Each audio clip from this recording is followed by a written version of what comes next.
ओम हरिः ओम श्री गुरुभ्यो नमः। हरिः ओम। ओम सहना भवतु सहनौ भुनक्तु सह वीर्यं करवावहै तेजस्विनावधीतमस्तु मा विद्विषावहै। ओम शांति शांति शांतिः। शंकरं शंकराचार्यं केशवं बादरायणं सूत्रभाष्यकृतौ वन्दे भगवन्तौ पुनः पुनः। ईश्वरो गुरुरात्मेति मूर्तिभेदविभागिने व्योमवद्व्याप्तदेहाय दक्षिणामूर्तये नमः।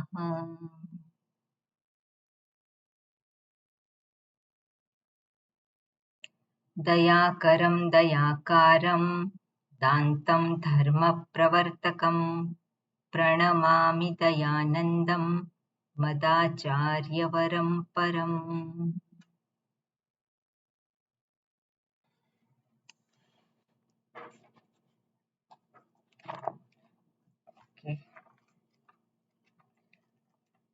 મંગળાચરણ ચંદ્રિકાબેન। ॐ नमो भगवते वैवस्वताय ऋत्यवे ब्रह्मविद्याचार्याय नचिकेतसे च। ઓકે, 24મો મંત્ર આપણે જોઈ રહ્યા હતા, જોઈએ કોણ રિપીટ કરશે? દુષ્યંતભાઈ બોલું છું, તમે રિપીટ કરજો।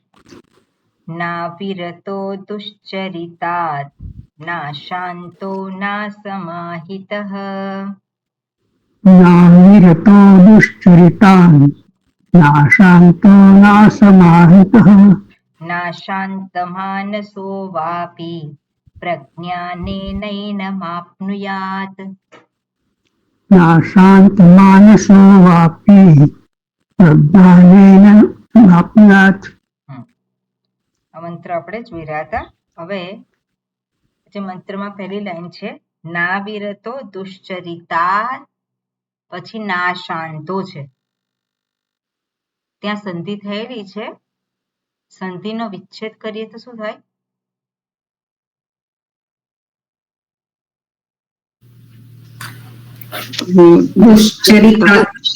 दुश्चरितात् नाशान्तो न अशान्तः। હા, દુશ્ચરિતાત ના શાંતો, એટલે જ્યારે આપણે ચેન્ટિંગમાં બ્રેક કરીએ તો ના વિરતો દુશ્ચરિતાત, બરોબર, ના શાંતો ના સમાહિતઃ, ત્યારે દુશ્ચરિતાન ના બોલાય પણ દુશ્ચરિતાત। ત્યાં સંધિ થયેલી છે, કઈ સંધિ છે ત્યાં?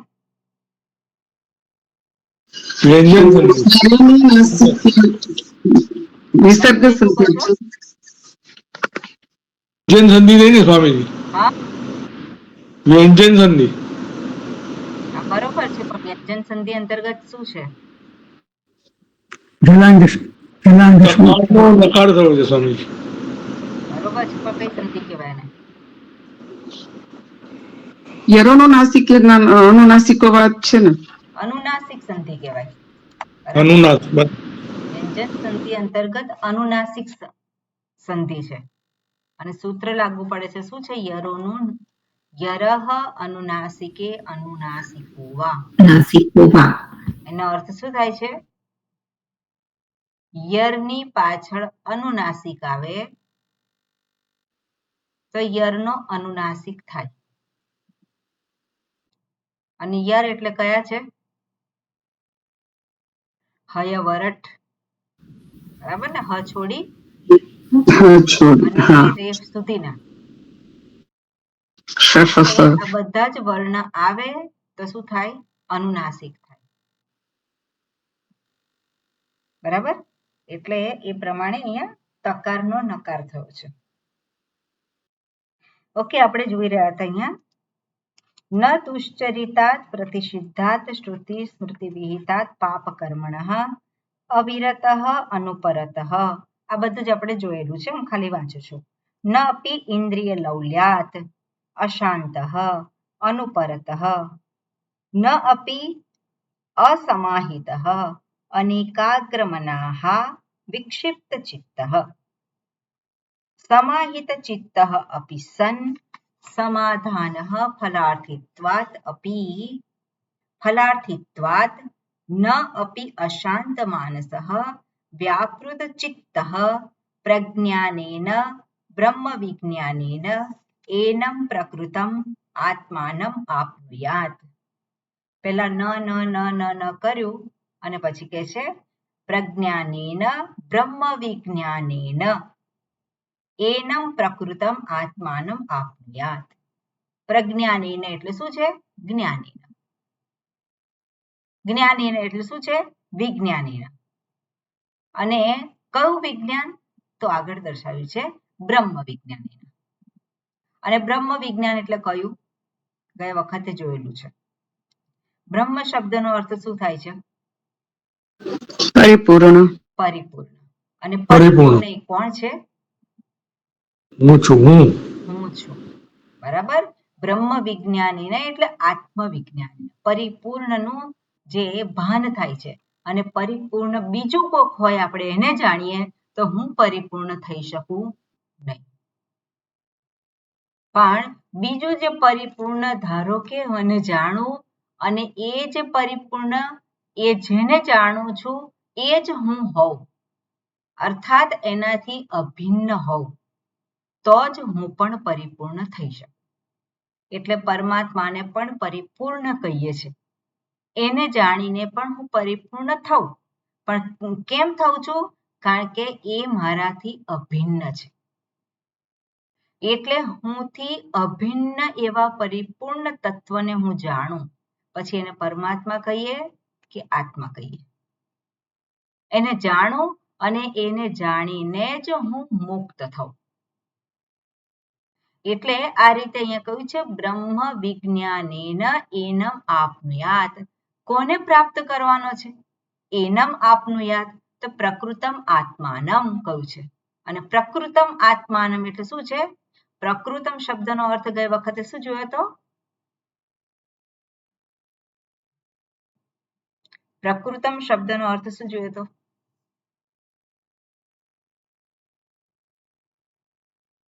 જેની વિશેની ચર્ચા જે સહજ રીતે હોય. પ્રકૃતમ શબ્દનો અર્થ આપણે ગઈ વખતે જોયો હતો. બરોબર છે. ચંદ્રિકાબેન બોલ્યા પ્રકૃતમ એટલે the topic under discussion. એ વખત કહ્યું તમે પ્રકૃતમ.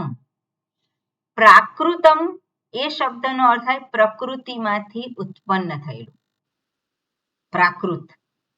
પણ પ્રકૃતમ શબ્દ છે ટેકનિકલ છે, શાસ્ત્રમાં ઘણી બધી વખત વપરાય છે. એટલે પ્રકૃતમ આત્માનમ એટલે જે ટોપિક ચાલી રહ્યો છે એ. અને એ કયો ટોપિક ચાલી રહ્યો છે? તો કે આત્માનમ. જેના વિશે પ્રશ્ન પૂછવામાં આવ્યો છે અને જેના વિશે યમરાજા જવાબ આપી રહ્યા છે નચિકેતાને. શેના વિશે પ્રશ્ન પૂછવામાં આવે છે? આત્મ સંબંધી પ્રશ્ન પૂછવામાં આવે છે. પહેલો પ્રશ્ન છે યેયમ પ્રેતે વિચિકિત્સા મનુષ્ય. બરાબર ને?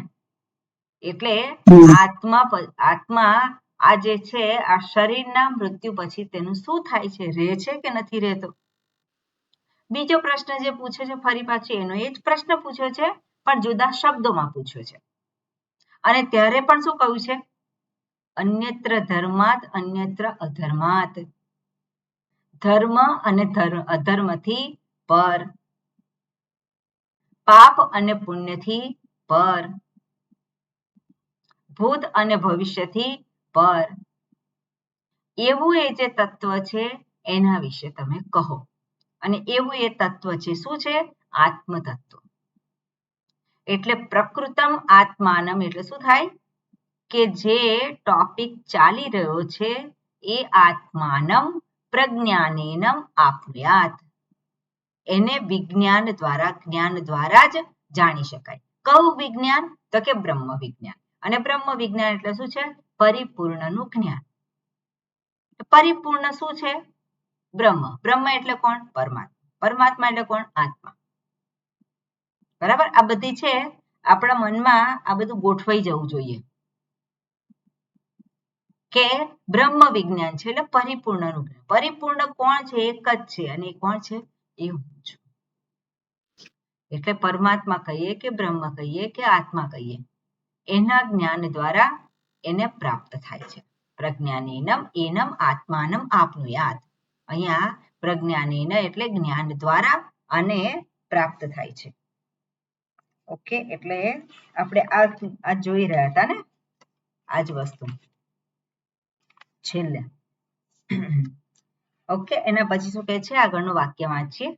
હા, જગદીશભાઈ. જી વાક્ય યસ્તુ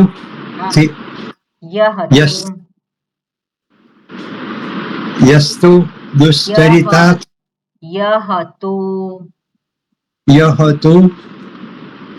દુશ્ચરિતાત વિરત ઇન્દ્રિય લૌલ્યાશ્ચ સમાહિત ચિત્તઃ સમાધાન. સ્વામીજીનો હેંગ થઈ ગયો છે નહીં? એવું છે?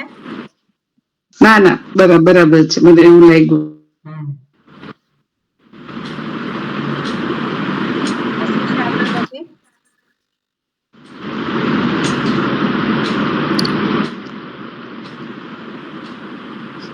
સમાહિત ચિત્ત ત્યાંથી બોલવાનું છે ને. સમાધાન ફલાદ સમાધાન નહીં, સમાધાન ફલાદ એટલે જ હું બોલાવું છું સંધિમાં ખબર ના પડે કરવાનું, એ ખ્યાલ ના આવે એટલે જ હું બોલાવું છું. એટલે રિપીટ કરજો.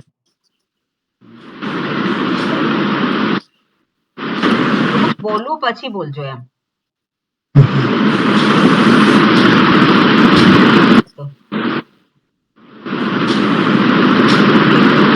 નવીન પે તમે બોલો. યહતો દુશ્ચરિતાત વિરતઃ ઇન્દ્રિય લૌલ્યાચ્ચ સમાહિત ચિત્તઃ સમાધાન ફલાદ અપી ઉપશાંત માનસઃ આચાર્યવાન પ્રજ્ઞાનેન યથોક્તમ આત્માनं પ્રાપ્નોતિ ઇત્યર્થઃ.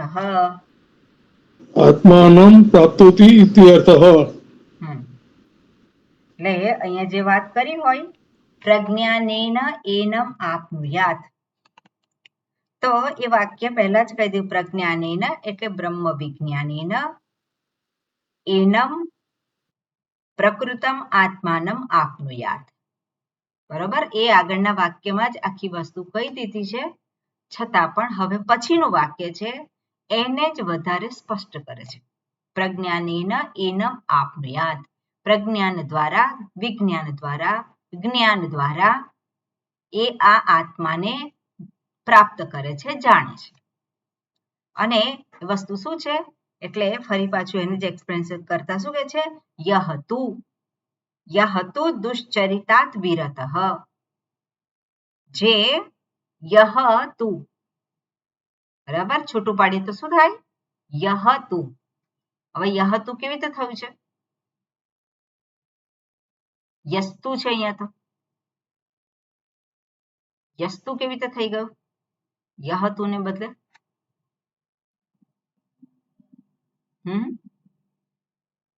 વિસર્જનીય સવાથી સકાર થયો ને સ્વામી. બરોબર. વિસર્જનીયસ્ય સહ એનાથી સકાર થયો, પણ વિસર્ગ કેવી રીતે આવ્યો?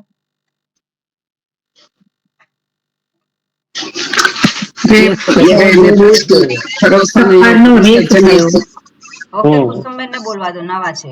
બોલો કુસુમબેન.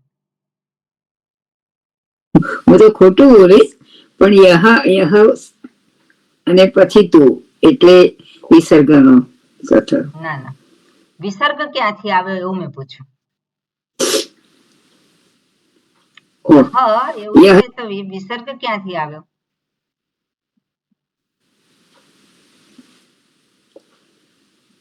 ઓકે દુષ્યંતભાઈ બોલો, તમે બોલતા હતા. વિસર્ગ ક્યાંથી આવ્યો? ઓકે નવીનભાઈ બોલો. બીજા બધા સાંભળજો ને લખી રાખજો.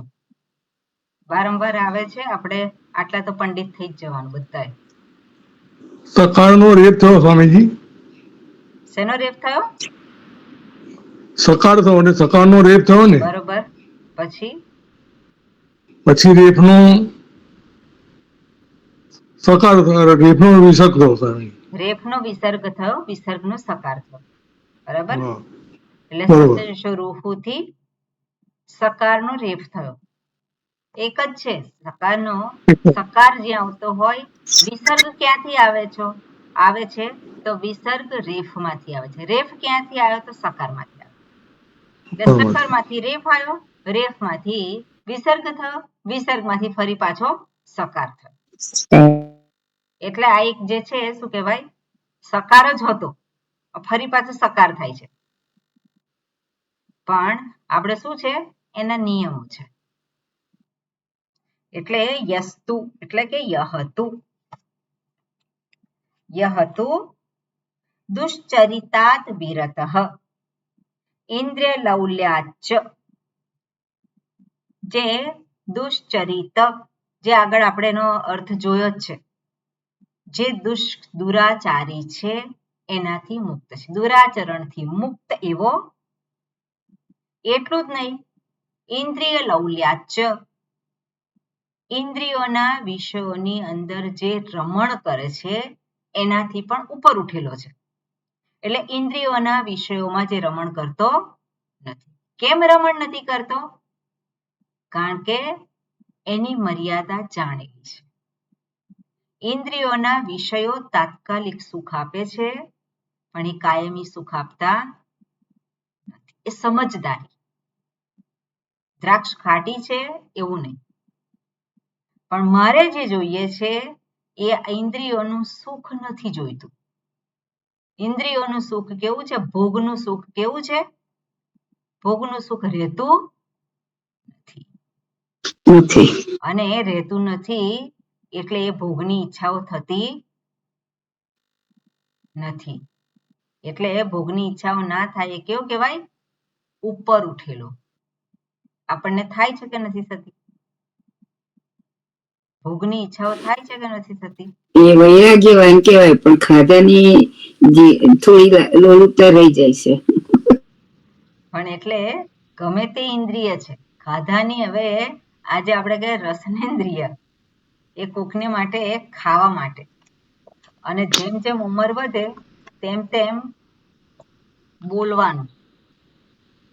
બોલવાનું છે એ પણ અમુક લોકોને બોલવાનું વધી જતું હોય. થાય છે કે નહીં? એકની એક વાત પેલા વૃદ્ધ હોય, એકની એક વાત 10 વખત કરે. જેટલા લોકો આવે એટલાની એ વાત કરે. અને કોણ મારી વાત સાંભળે, કોને હું કહું? તે શું છે? ઇન્દ્રિય લૌલ્યાત.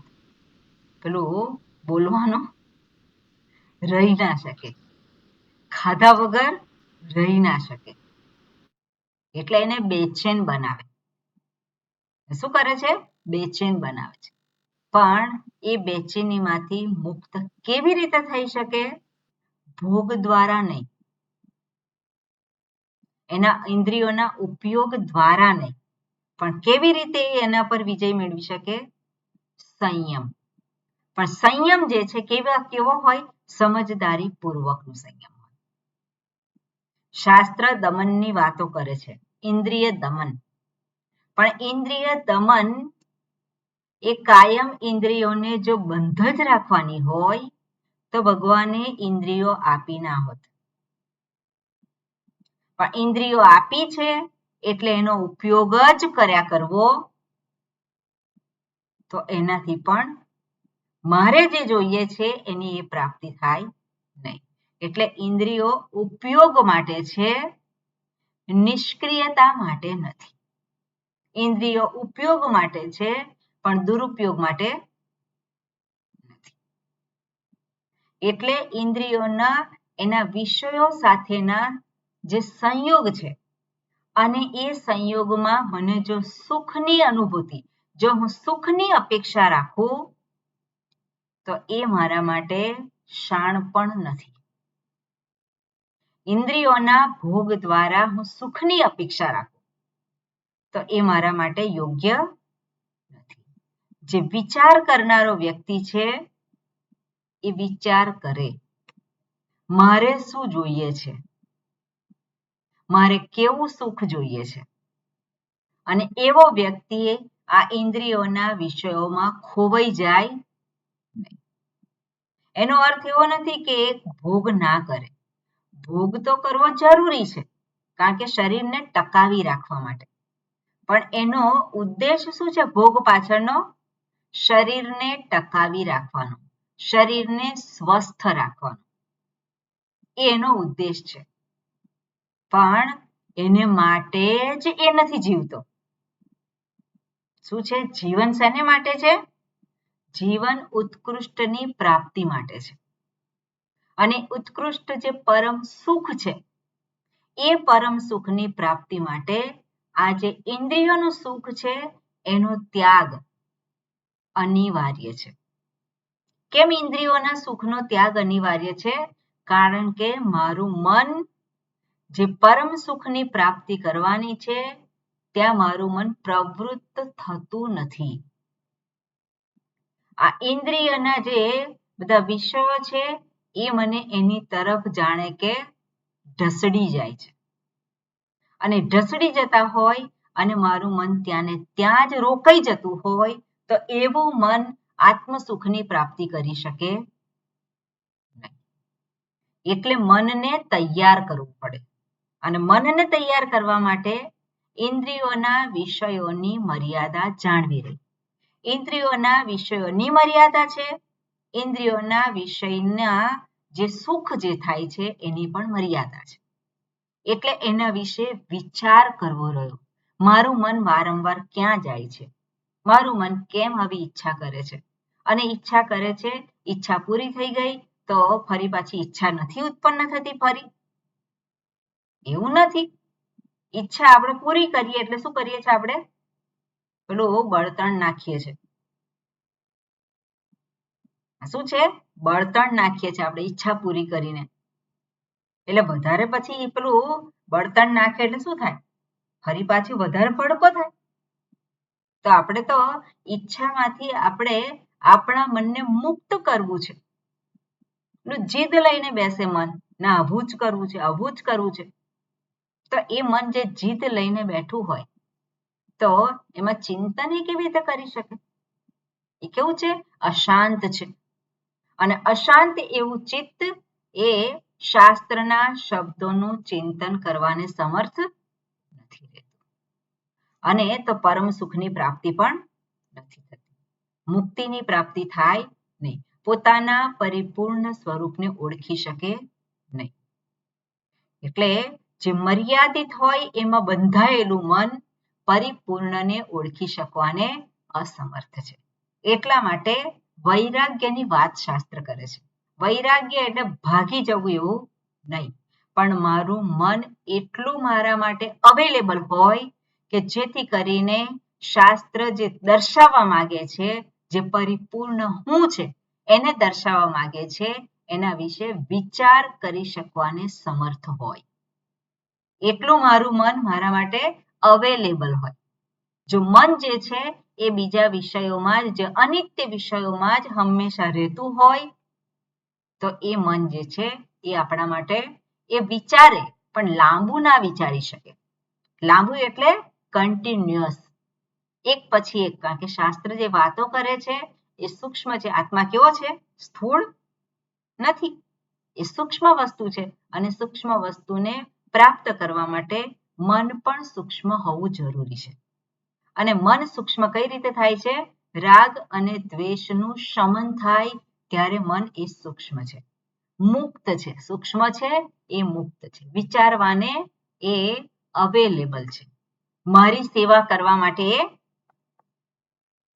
હુંને જાણવા માટે, એટલે શું છે? હુંની સેવા માટે એ અવેલેબલ છે. નહીં તો જો આ અનિત્ય વિષયોમાં જ જો મન વ્યસ્ત હોય, અનિત્ય વિષયોના ભોગમાં જ વ્યસ્ત હોય, અનિત્ય વિષયોની પ્રાપ્તિમાં જ જો વ્યસ્ત હોય મન, તો એ મન એ પામી શકે નહીં. પોતાના જ સ્વરૂપને માટે એ મન બાધક બની જાય છે. એટલા માટે અહીંયા કહે છે કે દુશ્ચરિતાત, જે કર્મ કરે છે, શેને માટે કર્મ કરે છે? ઇન્દ્રિયોના ભોગ માટે. તો ઇન્દ્રિયોના ભોગ માટે કર્મ કરતો હોય તો એ મન જે છે એ આને પ્રાપ્ત કરી શકે નહીં. કર્મ કરે છે, કયું કર્મ? અહીંયા દુશ્ચરિતા, દુરાચારી. તો દુરાચારી આપણે કોને કહીએ?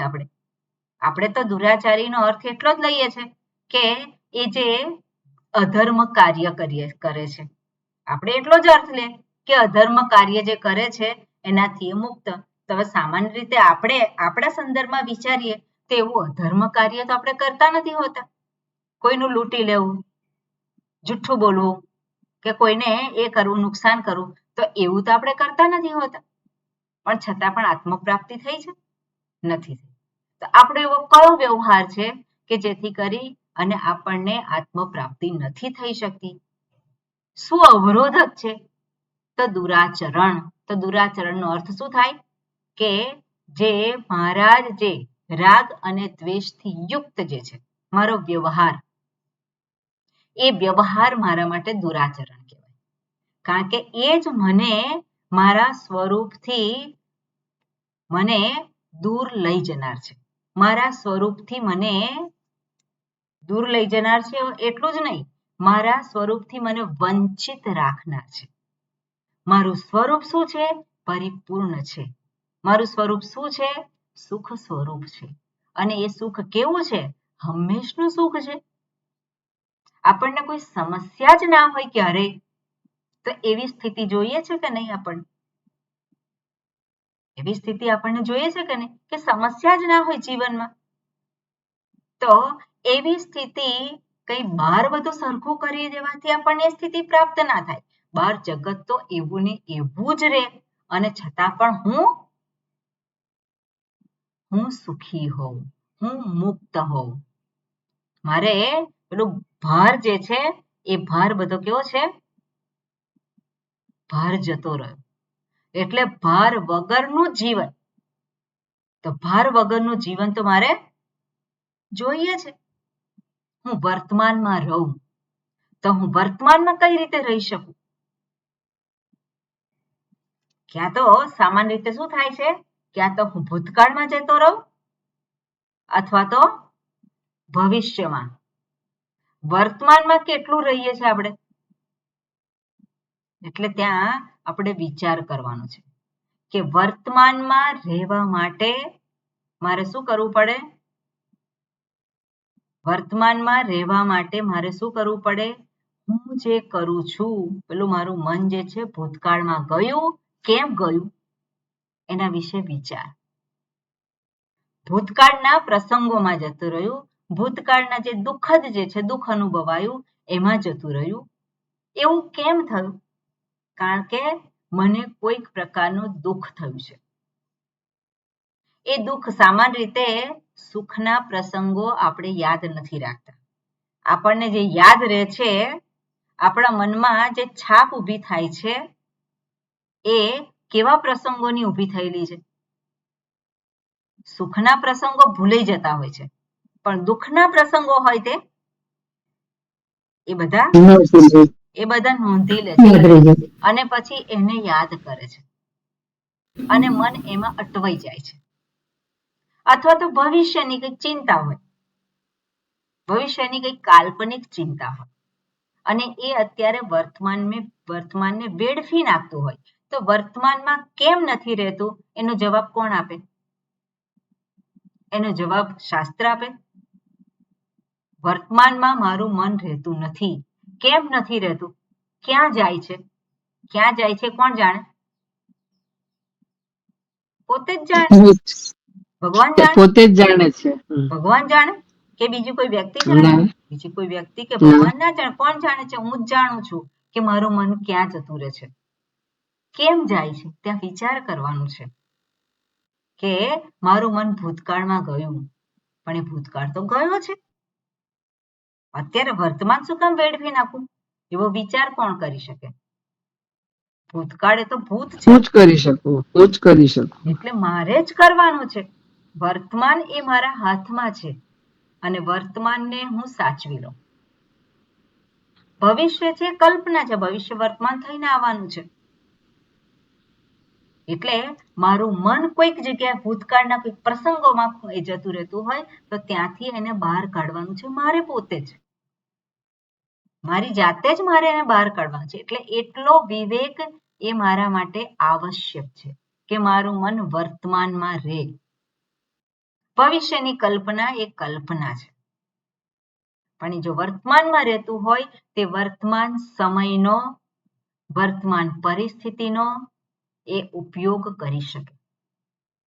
કારણ કે ભગવાન આપણને જુદી જુદી આપણા જીવનમાં પરિસ્થિતિ મૂકે છે અને એ પરિસ્થિતિ અનુસાર મારે કંઈક રિસ્પોન્સ આપવાનું છે.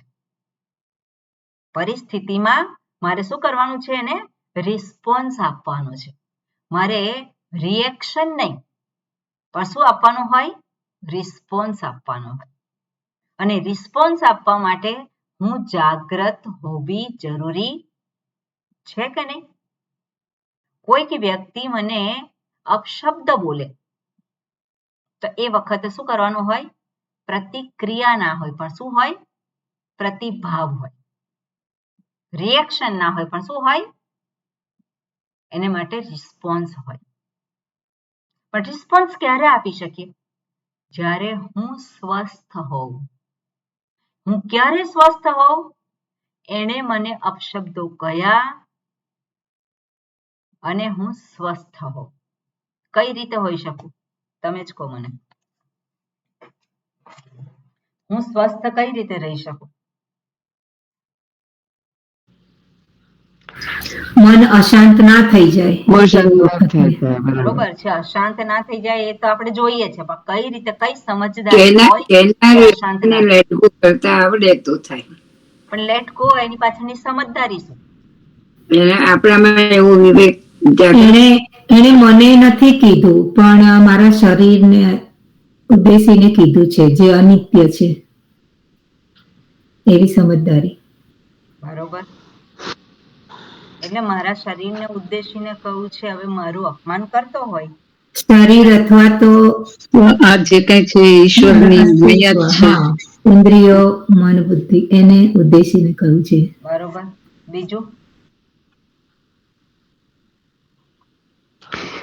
એ વ્યક્તિની પરિસ્થિતિનો સ્વીકાર કરવાનો હશે.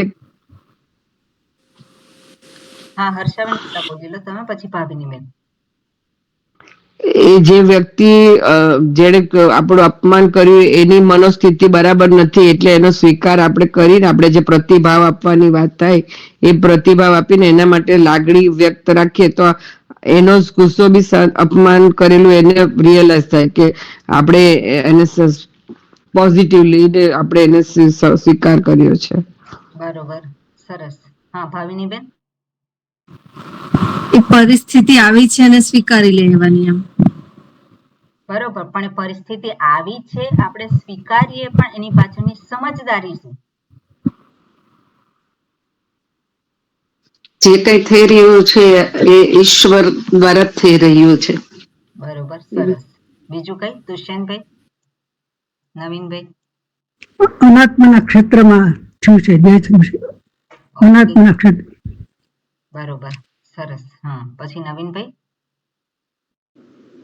સહજ સ્વીકાર એ સ્વામીજી સાચું છે. પણ એની સર્વાત્મ પાછળની ભાવ રાખો. સમજદારી કઈ? પણ સહર્ષ સ્વીકાર એ તો બરોબર છે, પણ સમજદારી શું? સમજદારી વગર સ્વીકાર ના થઈ શકે. સમજદાર એટલે આપણે એ સમજદારી રાખવાની વિવેક કરીને કે કોઈ પણ વ્યક્તિ જે કહે છે એ પરિસ્થિતિ ને આપણે નિર્મિત નથી કરી, એને બી નથી નિર્મિત કરી. આપણા માટે સમજદારી માટે એ સમજવાનું કે આપણા માટે આ નિર્મિત થઈ એનો આપણે સ્વીકાર કરવાનો છે. હા બરોબર, સ્વીકાર કરવાનો છે, પણ એની પાછળની સમજદારી. હા એટલે સમજદારી તો હોય તો જ સ્વીકાર થાય ને, હા, અધરવાઇઝ તો કઈ સ્વીકાર થાય સમજદારી કઈ એમ આપણે એને એમ કે આપણે એમ સમજીએ કે ભાઈ એ આપણને ઈરાદાપૂર્વક કે છે એ આપણી સમજદારી ખોટી છે. અચ્છા, આપણી સમજદારી ખોટી છે નહીં એ સામે એટલે આપણે એવું ઈરાદાપૂર્વક એ વિચારીએ. કે છે એ આપણી સમજદારી ખોટી છે, એ તો એમનેમ જ કે છે. હા ને એટલે કે છે એની રીતે કહેતો પરિસ્થિતિ આપણા માટે નિર્માણ થયેલી છે, આપણે સ્વીકારવાની જ છે. હવે કોઈ માણસ આપણને ગાળ બોલ્યો સ્વામીજી, તો આપણે એને શું કરી શકીએ મને કહો? ના એટલે એ આપણે એને ગાળો બોલીએ એવું તો ના કરીએ ને. એટલે ના એટલે સ્વીકારવું જ પડે એમ. એ પણ બોલે છે બરાબર એ સ્વીકાર કરીએ છે, તમે બધા કરો છો, આ પ્રેક્ટિસ કરતા જ હો, છે. પણ એની પાછળની સમજદારી કઈ છે આપણી એ વ્યક્તિ એની મતલબ એ સમજ શક્તિને એ પ્રમાણે એ વર્તન કરે છે, એની જેટલી સમજદારી છે એ પ્રમાણે, એટલે એ ખોટું પણ હોઈ શકે બરોબર એની સમજદારી. એટલે આપણે બરોબર એટલે એના માટે આપણે સહૃદય એટલે સારી ભાવના રાખીને એને સમજાવવાનો પ્રયત્ન કરવો જોઈએ. પ્રતિપક્ષ ભાવના સમજાયું ને, પ્રતિપક્ષ ભાવના સમજાવવા જવા તો એવા એટલે તમે હમણાં કીધું એમ કે પ્રતિક્રિયાની બદલે પ્રતિભાવ રાખીએ તો આપણું મન શાંત થઈ જાય એની વાત પરથી કે આપણે એનો પણ ભાવ આપણે આપીએ, પ્રતિક્રિયા જે ના થાય. ઓકે, હા પ્રજ્ઞાબેન શું કહો છો? એને સમજવાનો પ્રયત્ન કરીએ. બરોબર, એટલે આપણે તો કહીએ કે વર્તમાનમાં આપણું મન જે છે એ શાંત રહે, પ્રસન્ન રહે, એમાં પ્રતિભાવ હોય પણ પ્રતિક્રિયા ના હોય. કોઈક વ્યક્તિ આપણું અપમાન કરે અને આપણે શાંત રહીએ, આપણે પ્રતિભાવ ન આપી શકીએ તો કઈ વાંધો નહીં, પણ આપણે જે છે પ્રતિક્રિયા તો ન જ કરીએ. તો પ્રતિક્રિયા ન થાય એની પાછળની સમજદારી કઈ હોવી જોઈએ? તો સમજદારી મારી કોઈક જે સમજદારી છે એને કારણે હું પ્રતિક્રિયા કરતી નથી. આપણે કહીએ લેટ ગો કરીએ, પણ લેટ ગો કરીએ એની પાછળ સમજદારી જરૂરી છે, નહીં તો આ બધી જ વસ્તુઓ આપણે કહીએ ને લેટ ગો કરીએ, એને માફ કરી દઈએ, એને ભગવાને એ કર્યું છે એટલે હવે ભગવાને મૂક્યું છે, ભગવાન આમ કરે છે, એને એ કર્યું છે. પણ આ બધું જ આપણે કરીએ પણ શું થાય છે? કોઈક જગ્યાએ જમા થતું હોય છે અંદર, આપણે મનમાં કોઈક જગ્યાએ શું છે? જમા થતું હોય છે, અને જમા થયેલું ફરી પાછું બહાર આવે છે. કારણ કે આપણે જ્યારે આપણું કોઈ અપમાન કરે છે અને ત્યારે એ જે પરિસ્થિતિ છે એ પરિસ્થિતિમાં હું મારી જાતને જોઉં છું, એ મને સ્વીકાર્ય છે? મારું આ તો એક ઉદાહરણ લઈએ છે કે કોઈક મને અપમાનિત કરે અને આપણે એ પરિસ્થિતિ જે છે એ પરિસ્થિતિમાં જે ઊભો થયેલો હું છે એને આપણે સ્વીકારી શકીએ છીએ? એવો હું જોઈએ છે આપણને? એવો હું જોતો નથી. એટલે હું શું અનુભવું છું? હું અપમાનિત થયેલો અનુભવું છું. બરાબર ને? એ સમયે શું લાગે છે મને? હું અપમાનિત થયેલો છું, અને અપમાનિત થયેલ એવો મને સ્વીકાર્ય નથી, અને એટલા માટે હું શું કરું છું? પ્રતિક્રિયા કરું છું. પણ આપણને ખ્યાલ આવે કે આપણે પ્રતિક્રિયા નથી કરવાની, પણ પ્રતિભાવ આપવાનો છે. પણ પ્રતિભાવ આપવા માટે પ્રતિક્રિયા ન થાય એને માટે એની પાછળની સમજદારી હોવી જરૂરી છે. મારું મન વર્તમાનમાં રહે, સ્વસ્થ રહે, શાંત રહે, એને માટે એ વસ્તુ જરૂરી, સમજદારી જરૂર છે. અને સમજદારી કઈ હોય? સમજદારી જે છે, આપણે જોઈએ કે સામેની વ્યક્તિનો વ્યવહાર મને અસ્વસ્થ કરે છે. કેમ? કારણ કે એ વ્યક્તિના શબ્દો મારા માટે મૂલ્યવાન છે. એ વ્યક્તિના શબ્દો મારા માટે મૂલ્યવાન બની ગયા છે. મેં એને એવી સત્યતા આપી દીધેલી છે, એ બોલે એ સત્ય છે. એ જે કંઈ બોલે એ સત્ય છે. અને એ બોલે છે સત્ય છે, અને એટલા માટે હું કેવો છું? એણે જે મને સર્ટિફિકેટ આપ્યું એવો હું છું. એવું થાય છે ને? અપમાનિત આપણે ક્યારે અનુભવીએ? આપણી પોતાની જાતને આપણે ક્યારે આપણો નીચા અનુભવીએ? એણે મને આવું કહ્યું એટલે હું થઈ ગયો? હું થઈ જાય છે એવું? ના, નથી થતું. એવું એ સમજણ આપણને તે વખતે આવી જોઈએ. એની પોતાની દ્રષ્ટિએ એ મને જુએ છે. હવે હુંને માટે મારી પોતાની આગવી દ્રષ્ટિ છે કે નહીં?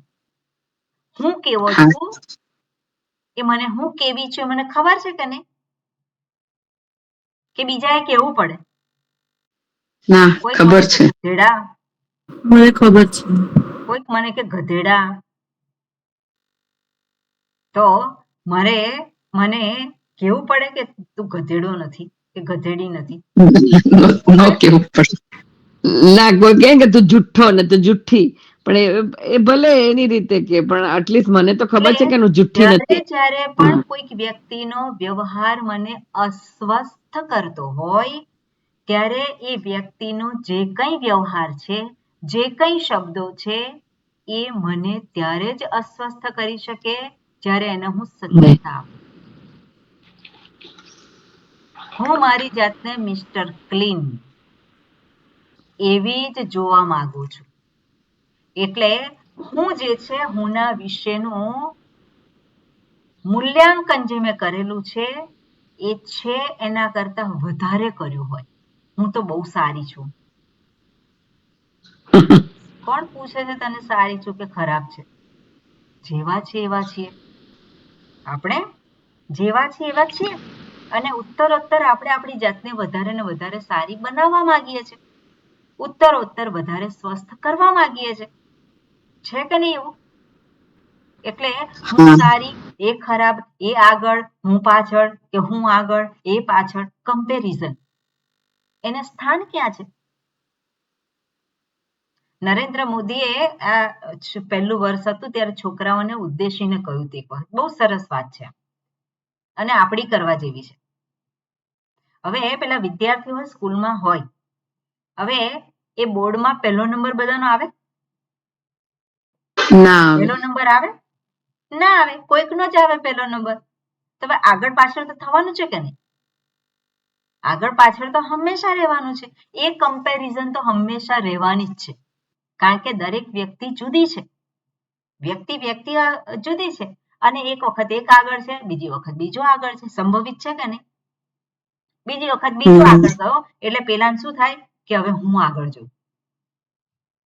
ફરી પાછું પેલાને શું થાય? પહેલો નંબર તો જવો જ ના જોઈએ.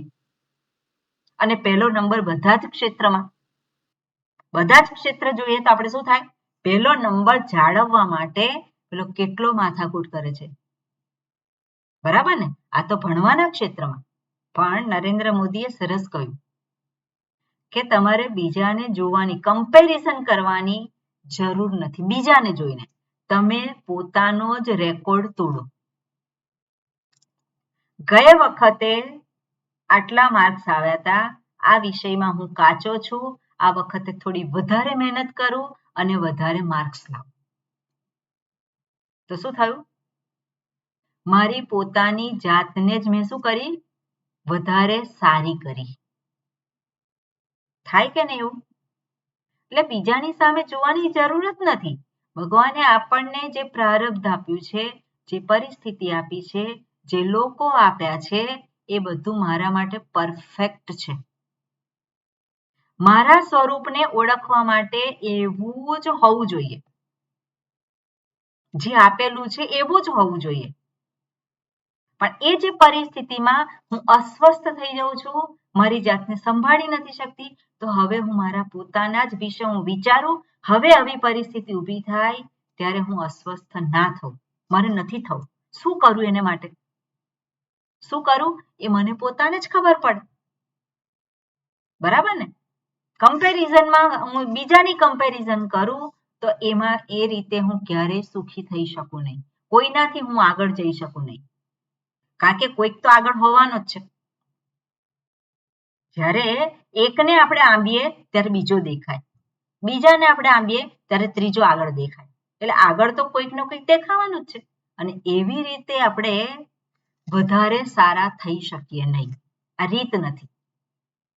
પણ આપણે વધારે સારા, આપણને વધારે સ્વસ્થ કઈ રીતે કરી શકીએ, તો બીજાનું નથી જોવાનું, મારી પોતાની જાત સાથે જ મારે પોતાની જાતની જ કમ્પેરિઝન કરવાની છે, કોઈની સાથે નહીં, બીજા કોઈની સાથે નહીં. તો એ શું કરે છે? મને વધારે સ્વસ્થ બનાવે છે.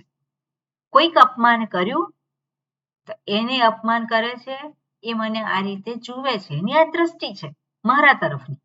પણ મારા તરફની મારી દ્રષ્ટિ કઈ છે એ મને ખબર છે કે નહીં? એ મને ખબર છે કે નહીં? ન ખબર હોય તો ખબર પાડવાની આપણે. મારી કેટલીક વિશેષતાઓ છે, મારી કેટલીક મર્યાદાઓ છે. વિશેષતાઓ છે એનો ઉપયોગ કરી અને મારી મર્યાદાઓથી મારે ઉપર ઉઠવાનું છે. અને એ મર્યાદાઓ મને ખબર છે કે નહીં? બધાને ખબર છે મર્યાદાઓ, તો એનાથી ઉપર હું કેવી રીતે ઉઠું?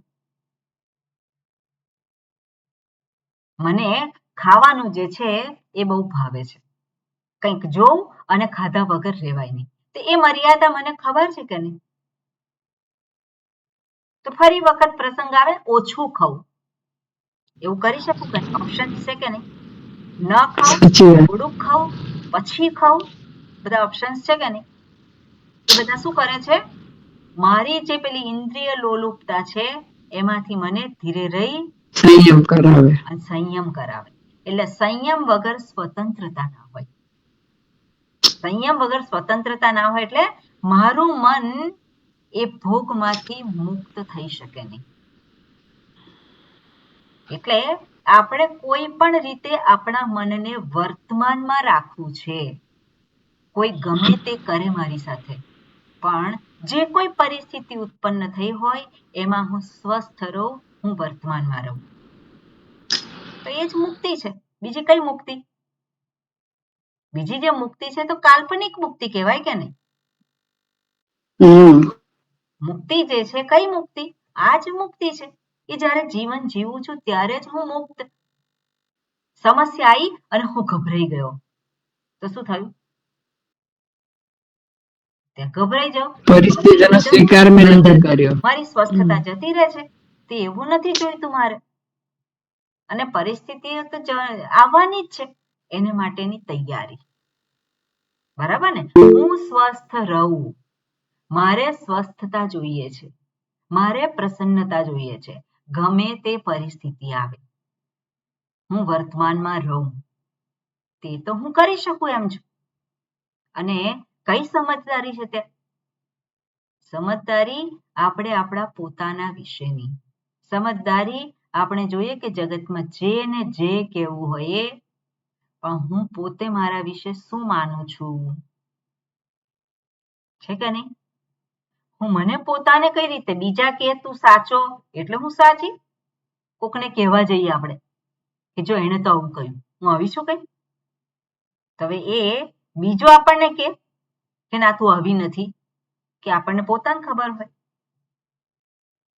એટલે આપણું શરીર, ઇન્દ્રિય, મન, બુદ્ધિ કેવા છે એ આપણને ખબર હોય એના વિશે. બીજું કોઈ કે એના પહેલા આપણને એના વિશેની સ્પષ્ટતા હોય. અને એ ઇન્દ્રિય, મન, બુદ્ધિ એને શું કહેવાય? માપે. જયંતભાઈ પછી હું પૂછીશ. જે પેલો બીજો વ્યક્તિ શું કરે છે? એ માપ કાઢે મારું. કોનું માપ કાઢે છે? એ જે માપ કરે મારું એ મારું એટલે કોણ? એ માપ કાઢે છે કોનું? આ શરીરના વિશે. આ શરીર વિશે કોઈ કોમેન્ટ કરે તો એને જે કોમેન્ટ કરી છે કેવી છે? સાચી પણ હોઈ શકે, ન પણ સાચી હોઈ શકે. બરાબર? કાણો હોય ને કાણો કે તે સાચું છે કે નહીં? સાચું છે. ના, મને કાણો કેવો નહીં, તો ત્યાં દુઃખ થાય. કોઈ જાડા છે કે તો દુઃખ થાય છે ને કે જાડા કેમ મને કીધું, હું કઈ જાડી છું. હા, એ તો માસી કે, દાદી કે, કાકા કે, તો હવે તો બધા કાકા થઈ ગયા એટલે વાંધો ના આવે. પેલો 30 વર્ષનો હોય ને કાકા કે માસી કે, શું થાય? ના, હું માસી નથી. એટલે આ જે વસ્તુ જે છે આપણા શરીર વિશે કોમેન્ટ કરે અને આપણાથી સહન ના થાય.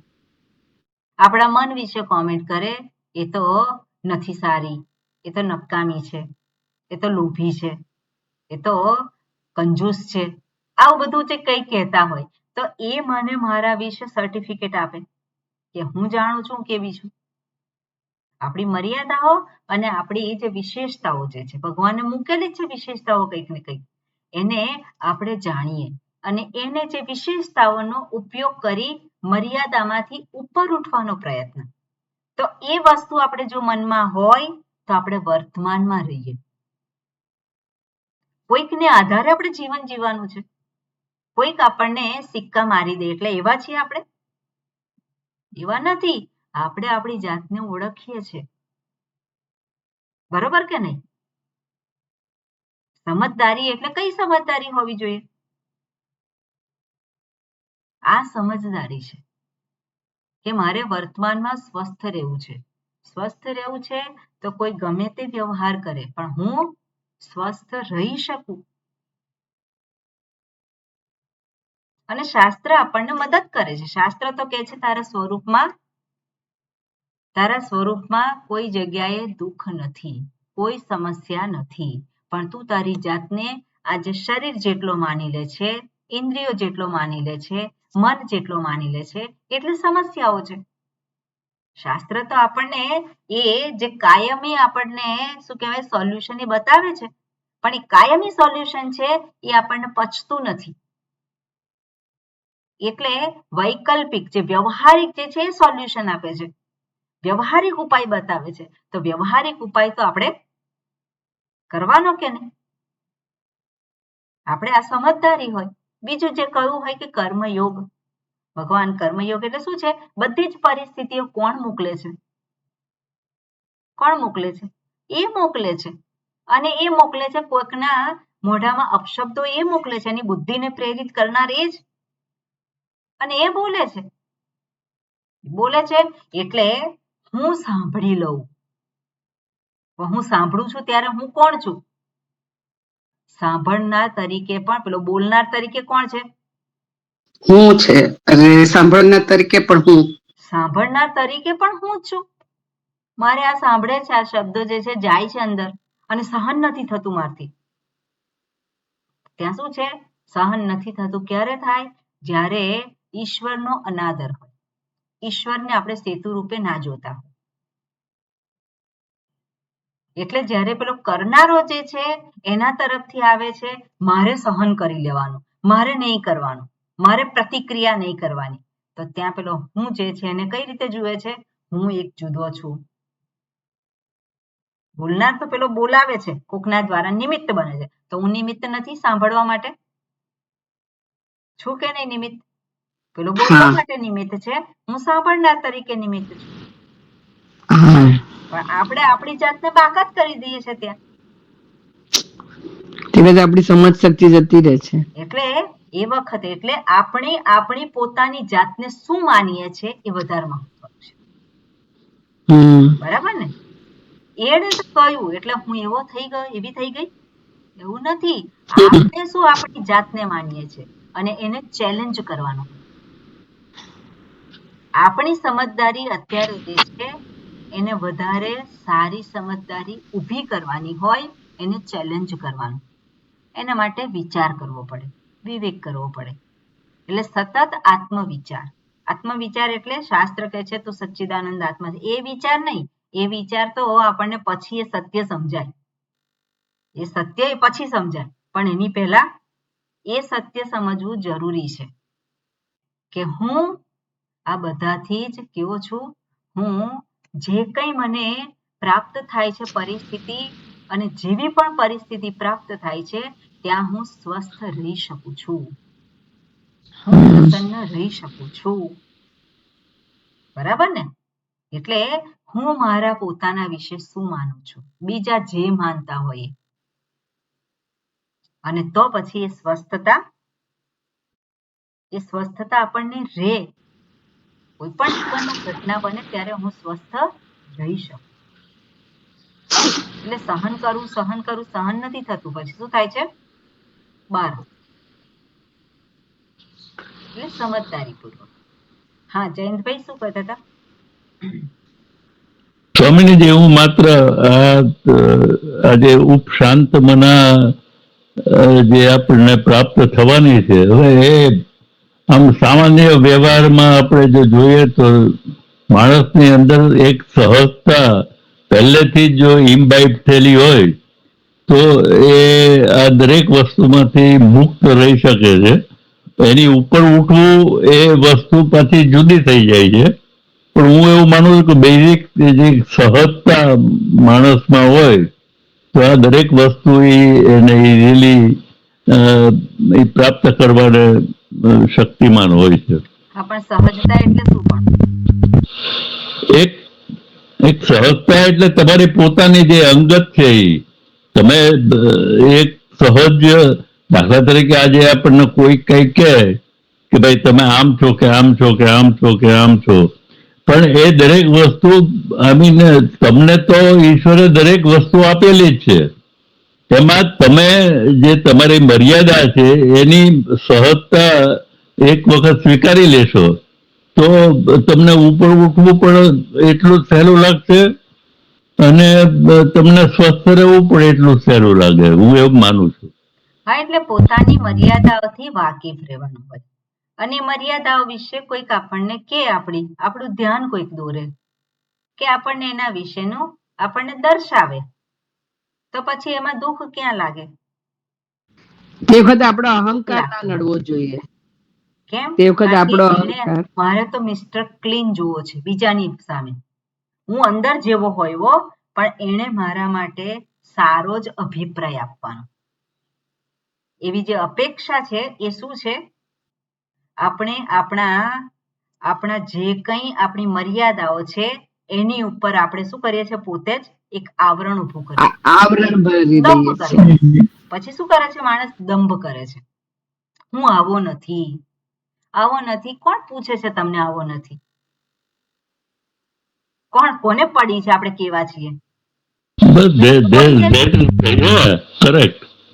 પેલો તો બોલી દે છે, એને અંદર ભરાયું હોય કંઈક, અને પછી એ બોલી દે, પણ એ બોલી દે એટલે સત્ય થઈ ગયું? ના, એને મને સારું જ કહેવું જોઈએ, સારી જ કહેવી જોઈએ. તેવું મળે છે કોઈ? ભગવાનને ગાળો આપનારા તો હતા કે નહીં? ભગવાનને કેટલાય હતા, તે એને કયા છે ખોટા? તેવું તો જીવનમાં બનવાનું જ નથી કે બધાને સારું જ કે. પણ મારી અપેક્ષા શું છે? બધાએ મને સારું જ કહેવું જોઈએ. તે એવું સંભવિત નથી. એટલે મારી મર્યાદાઓ છે એના વિશે હું સ્પષ્ટ હોય, મારી જે વિશેષતાઓ છે એનાથી પણ હું સ્પષ્ટ હોઉં. હું સત્ય વક્તા છું. હા, હું છું. હું જૂઠું નથી બોલતી. તો મને ખબર છે કે નહીં? હું જૂઠું બોલું છું કે નહીં મને ખબર છે કે નહીં? ખબર છે. તો હું મારી જાતને કહું હું સત્ય બોલું છું. તે વિશેષતા છે કે નહીં મારી? હું સામે નથી બોલતી કોઈની સામે, તે મારી વિશેષતા છે કે નહીં? પછી જે રીઝન હોય, પણ એના પછી સમજદારી, એને આપણી જે વિશેષતાઓ છે એની પાછળની આપણી સમજદારી હોય એને દ્રઢ કરવાની, યોગ્ય સમજદારી એના વિશેની પ્રાપ્ત કરવાની. કારણ કે વ્યવહારિક જીવન હોય, કૌટુંબિક જીવન હોય, અને ત્યાં આપણે મર્યાદાપૂર્વક રહેવાનું હોય. ત્યાં શું છે? મર્યાદાપૂર્વક જ રહેવાનું હોય. તે મર્યાદાપૂર્વક આપણી મર્યાદાને આપણે ઓળંગીએ તો ત્યાં શું છે? ત્યાં કોઈક પ્રકારની પેલો શું છે કે કચવાટ હોય, કોઈક પ્રકારનો કંકાસ હોય ઘરમાં, એવું તો આપણે જોઈતું નથી. એટલે આપણે બધાએ ઘરમાં બધા સભ્યો હોય તો બધાએ શું કરવું પડે, એકબીજાને એટલે પોતાની મર્યાદામાં રહેવું પડે. એડજસ્ટ થવું પડે. મર્યાદાની બહાર જાય તો બધું પછી શું થાય છે, સંબંધોમાં બધે જ પછી ઘોંઘાટ થઈ જાય. એ થઈ જાય. તેવું તો મારે નથી જોઈતું. પણ એ જે મર્યાદામાં આપણે રહીએ છીએ એની પાછળ સમજદારી હોય તો આપણા મનમાં સંઘર્ષ નથી થવાના. આ તો પેલો મર્યાદામાં રહે, મારે જ શોષાવાનું, મારે જ કરવાનું, હું જ આમ છું, તો એ આપણને સ્વસ્થ ના રહે.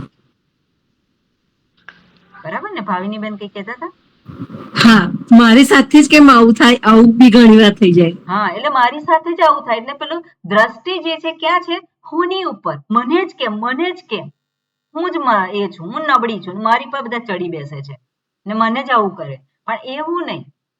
જે પરિસ્થિતિ પ્રાપ્ત થઈ હોય અને એની અંદર આપણે સ્વસ્થ કઈ રીતે રહી શકીએ, આપણે સ્વચ્છંદ ના થવાનું હોય પણ સ્વતંત્ર થવાનું છે.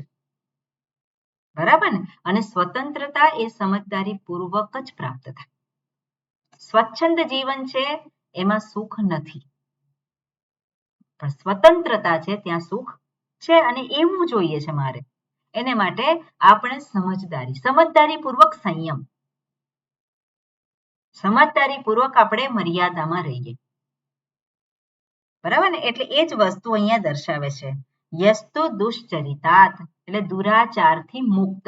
તો દુરાચાર આપણે એવો કંઈ કરતા નથી કે કોકને આપણે દુઃખી આપણે કરી દઈએ, આપણે છેતરી નાખીએ ને આપણે એ કરીએ. પણ આપણે આપણી પોતાની જે મર્યાદાઓ છે એમાંથી જ આપણે બહાર નીકળીએ. એ શું થયું? દુશ્ચરિતાત ઉપરતઃ. ઓકે, એટલે આ શબ્દને આધારે આપણે જોયું, કાલે વિશેષ જોઈશું.